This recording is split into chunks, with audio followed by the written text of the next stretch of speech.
Good morning, नमस्ते, सुप्रभात बच्चों। हिंदी की कक्षा में मैं विवेक मिश्रा आप सभी का स्वागत करता हूं। जी हाँ, पहले पाठ के साथ मैं उपस्थित हूं और पाठ का नाम है धूल। इस पाठ के पहले भाग में मैंने इस पाठ के लेखक, इस पाठ के रचनाकार रामविलास शर्मा जी के बारे में आपको बताया।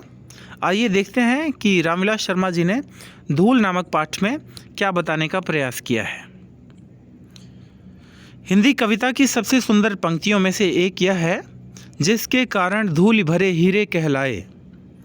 हीरे के प्रेमी तो शायद उसे साफ सुथरा, खरादा हुआ, आंखों में चकाचौंध पैदा करता हुआ देखना पसंद करेंगे, परंतु हीरे से भी कीमती जिस नयन तारे का जिक्र इन पंक्तियों में किया गया है वह धूल भरा ही अच्छा लगता है। जी हाँ, यहाँ पर बताया है कि हीरे के प्रेमी को शायद उसे साफ सुथरा, खरादा हुआ, आंखों में चकाचौंध पैदा करता हुआ देखना पसंद करेंगे, लेकिन हीरे से भी कीमती जिस नयन तारे का जिक्र इस पंक्ति में किया गया है वह धूल भरा ही अच्छा लगता है। जिसका बचपन गांव के गलियारों की धूल में बीता हो वह इस धूल के बिना किसी शिशु की कल्पना ही नहीं कर सकता। धूल के ऊपर जो रेणु उसका श्रृंगार बनती है वही धूल शिशु के मुंह पर उसके सहज पार्थिवता को निखार देती है। अभिजात वर्ग ने प्रसाधन सामग्री में बड़े बड़े आविष्कार किए। जी हाँ, पढ़े लिखे लोगों ने प्रसाधन सामग्री में, लोगों को सजाने संवारने की सामग्रियों में बड़े बड़े आविष्कार किए, बड़ी बड़ी खोजें की, लेकिन बाल कृष्ण के मुंह पर छाई हुई वास्तविक गोधूली की तुलना में वह सभी सामग्री क्या धूल हो गई, क्या धूल नहीं हो गई। जी हाँ, एक बार फिर से देखेंगे कि अभिजात वर्ग ने प्रसाधन सामग्री में बड़े बड़े आविष्कार किए, लेकिन बालकृष्ण के मुंह पर छाई हुई वास्तविक गोधूली की तुलना में वह सभी सामग्री क्या धूल नहीं हो गई। जी हाँ, कितना भी सजने संवरने का साधन क्यों ना बन जाए, लेकिन बच्चे के ऊपर जो लगी हुई धूल है वो जिस प्रकार का श्रृंगार पैदा करती है, जिस प्रकार उसकी छवि को सुंदर बनाती है, वो श्रृंगार के साधन नहीं बना सकते उतने सुंदर। तो इन पंक्तियों में रामविलास शर्मा जी ने यही बताया है। आइए आगे देखते हैं। यहाँ पर एक चित्र भी दिखाया गया है, आप देख सकते हैं कि किस तरह से एक पिता अपने शिशु को, धूल धूसरित पुत्र को जो है अपनी गोदी में उठा रहा है। आइए आगे देखते हैं क्या बताया गया है। हमारी सभ्यता इस धूल के संसर्ग से बचना चाहती है। जी हाँ, आजकल की जो सभ्यता है, थोड़ी सी भी मिट्टी लगी नहीं कि हम तुरंत जो है गए हाथ पैर धुल के, जो है अच्छे से हाथ पैर धुल के अपने धूल को झाड़ लिया और जो है बहुत अच्छे बन गए। तो हमारी सभ्यता इस धूल के संसर्ग से बचना चाहती है, वह आसमान में अपना घर बनाना चाहती है। इसलिए शिशु भोलानाथ से कहती है, धूल में मत खेलो। भोलानाथ के संसर्ग से उसके नकली सलमे सितारे धुलने पड़ जाएंगे।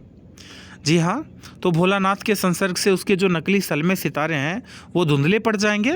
और जिसने लिखा था, धन्य धन्य है वे नर मैले जो करत गात कनिया लगाए, धूरी ऐसे लरिकान की।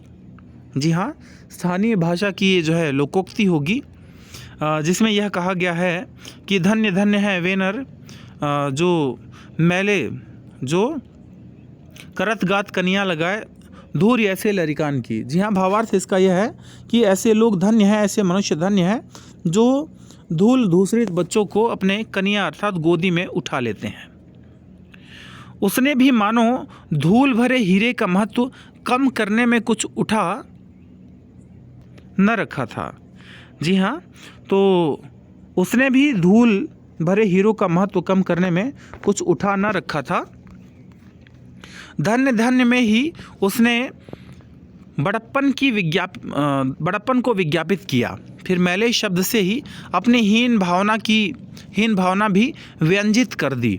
अंत में ऐसे लरिकान कह करके उसने भेद बुद्धि का परिचय भी दे दिया कि वह हीरों का प्रेमी है, धूल भरे हीरों का नहीं। हीरो का प्रेमी है, धूल भरे हीरों का नहीं।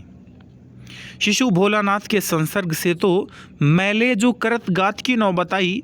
जी हाँ, शिशु भोलानाथ के संसर्ग से, संसर्ग मतलब मिलने से, तो मैले जो करत गात, गात मतलब शरीर, गात का अर्थ होता है शरीर, मैले का अर्थ होता है उस धूल धूसरित होना की नौबत आई। अखाड़े की मिट्टी में सनी हुई देह से तो कहीं उबकाई ही आने लगी। जो बचपन में धूल से खेला है वह जवानी में अखाड़े की मिट्टी में सनने से कैसे वंचित रह सकता है? रहता है तो उसका दुर्भाग्य है और क्या। यह साधारण धूल नहीं है, वरन तेल और मट्ठे की सिझाई हुई वह मिट्टी है जिसे देवता पर चढ़ाया जाता है। संसार में ऐसा सुख दुर्लभ है।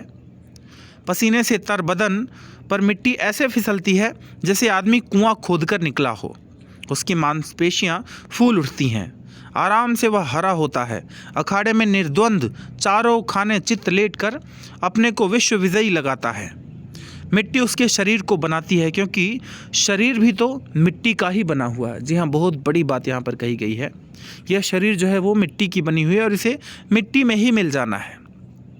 तो अखाड़े की बात करते हुए यहाँ पर लेखक कहते हैं कि जब वह अखाड़े में जाते हैं और वहाँ पर व्यायाम करते हैं, कसरत करते हैं, तो उनकी मांसपेशियाँ जो है वो फूल उठती हैं, आराम से वह हरा हो जाता है।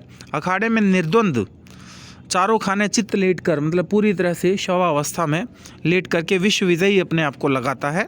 और मिट्टी उसके शरीर को बनाती है, क्योंकि शरीर भी तो मिट्टी का ही बना हुआ है। तो इसलिए मिट्टी से हमारा लगाव होना चाहिए।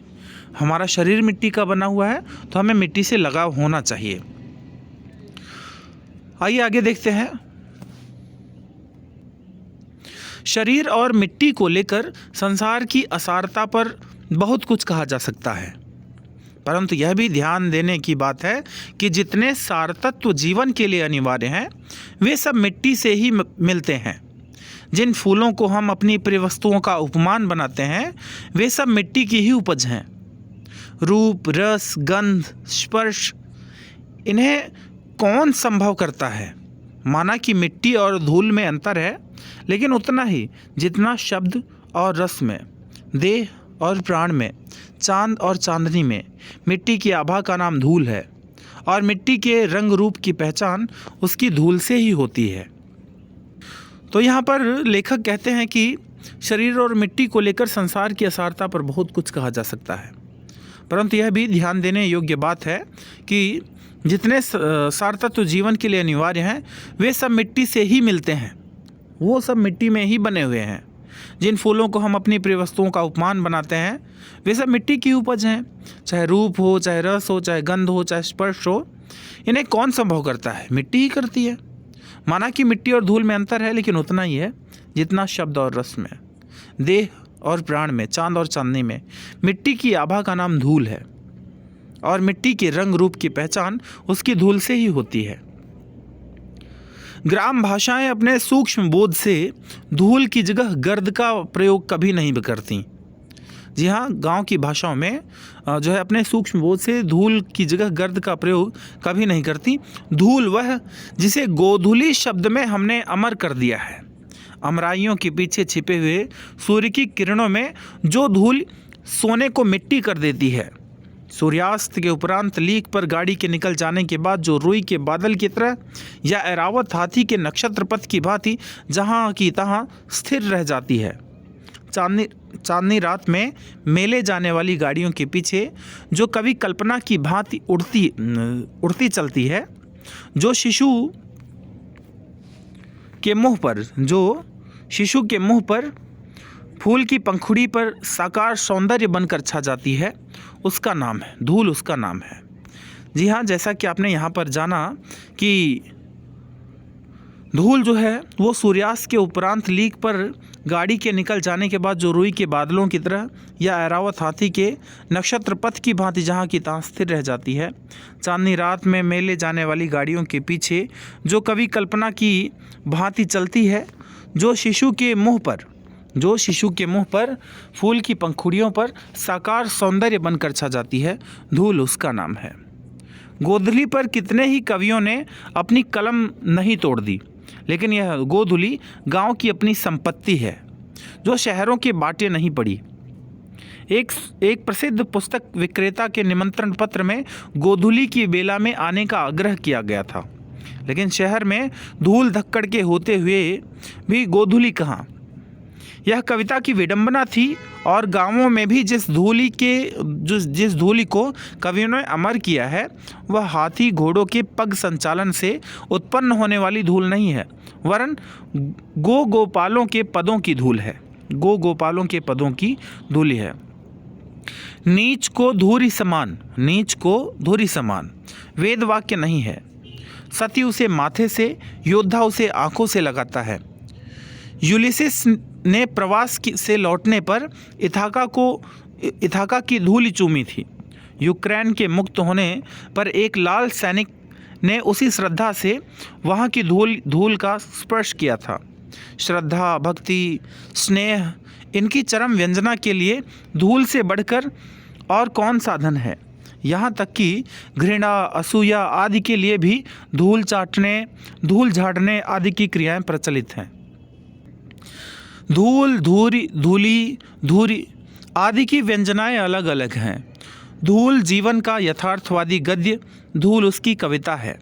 धूली छायावादी दर्शन है जिसकी वास्तविकता संदिग्ध है, और धूरी लोक संस्कृति का नवीन जागरण है। इन सब का रंग एक ही है, रूप में भिन्नता जो भी हो।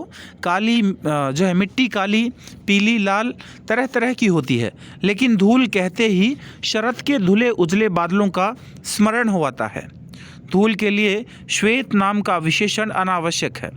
वह उसका सहज रंग है, वह उसका सहज रंग है। हमारी देशभक्ति धूल को माथे से न लगाए तो कम से कम उस पर पैर तो रखे। किसानों के हाथ पैर मुंह पर छाई हुई यह धूल हमारी सभ्यता से क्या कहती है। हम कांच को प्यार करते हैं, धूल भरे हीरे में धूल ही दिखाई देती है। भीतर की कांति आंखों से ओझल रहती है, लेकिन ये हीरे अमर हैं और एक दिन अपनी अमरता का प्रमाण भी देंगे। अभी तो उन्होंने अटूट होने का ही प्रमाण दिया है। हीरा वही घन चोट न टूटे। जी हाँ, हीरा वही है जो घन की चोट से भी न टूटे। वे उलटकर चोट भी करेंगे और तब कांच और हीरे का भेद जानना बाकी न होगा। तब हम हीरे से लिपटी हुई धूल को भी माथे से लगाना सीखेंगे। तो जी हाँ, रामविलास शर्मा जी की यह रचना आपने पढ़ी जिसका नाम था धूल, और उन्होंने इस पाठ में धूल को विभिन्न तरीके से प्रदर्शित किया। यहाँ पर धूल को जो है उन्होंने गांव की सभ्यता संस्कृति और जो है शहर की सभ्यता और संस्कृति से तुलनात्मक यहाँ पर अध्ययन कराया। आशा करता हूँ कि यह पाठ आपको बहुत अच्छी तरह से समझ में आया होगा। तो आगे हम चर्चा करेंगे इस पाठ से संबंधित प्रश्न और उत्तर के बारे में। आशा करता हूँ कि आप इस पाठ को बहुत अच्छी तरह से समझ गए होंगे। धन्यवाद। आपका दिन शुभ और मंगलमय हो।